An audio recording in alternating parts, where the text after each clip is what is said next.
Ever felt that pull toward the wild, to venture where few have gone, just for the thrill of it? I get it. The mountains call to us with their silent beauty and promise of adventure. But sometimes, nature holds secrets we're not meant to uncover. And in 1959, 9 young hikers set out into Russia's Ural Mountains and never came back the same. In this video, we're diving into one of the most chilling unsolved mysteries of the 20th century, the Dyatlov Pass incident.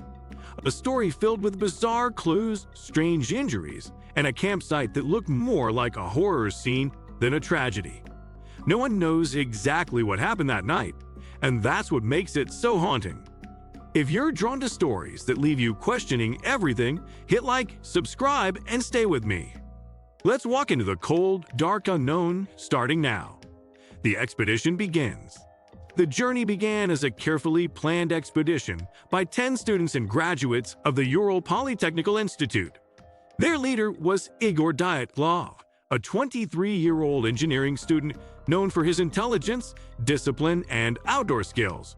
The goal was to reach Mount Otorten, deep in the northern Ural Mountains, a remote and rugged region known for its extreme weather and sparse population.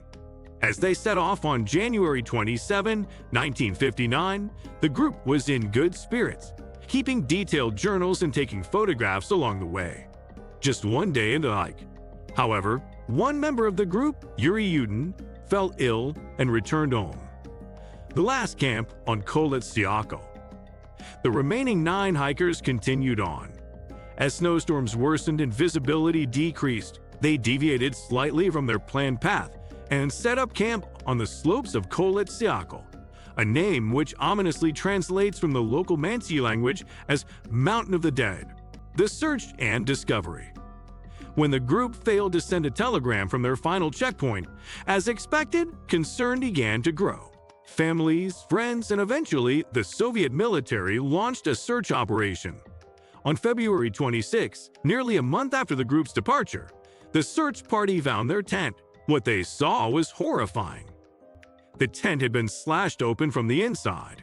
All their belongings, clothing, boots, and supplies were still inside, undisturbed. Yet, there were no signs of the hikers themselves. What would compel 9 experienced trekkers to flee their shelter into a blizzard, and some of them barefoot and nearly naked? Bodies in the snow. As the search continued, 5 bodies were discovered in the snow. 2 were found near a cedar tree, stripped down to their underwear, their hands severely burned, as if they had tried to light a fire. 3 more were found between the tree and the tent, their bodies positioned as if they were crawling back toward safety. All had died of hypothermia. But it was the discovery of the remaining 4 bodies that turned the mystery into a nightmare. Found 2 months later in a ravine. Buried beneath over 10 feet of snow, these victims had suffered traumatic internal injuries.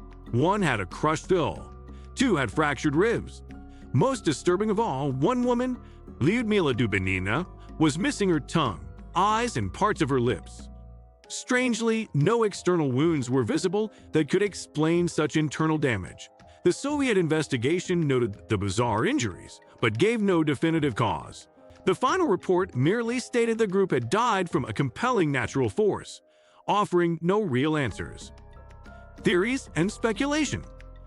Over the decades, countless theories have emerged.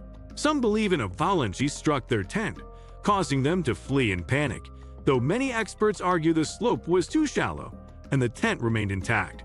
Others suggest infrasound from wind patterns created a physiological terror, triggering irrational behavior and mass hysteria.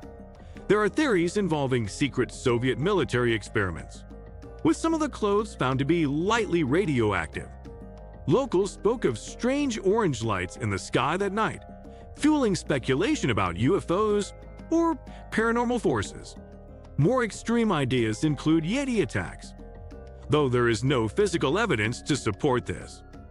Reinvestigation and ongoing mystery. In 2019, Russian authorities reopened the case and again pointed to natural causes, specifically a delayed slab avalanche.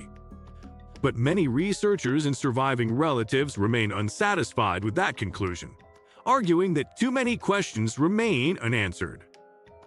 What do you think of our video? Let me know in the comments section below. Also, subscribe to our channel before you go. Thanks for watching.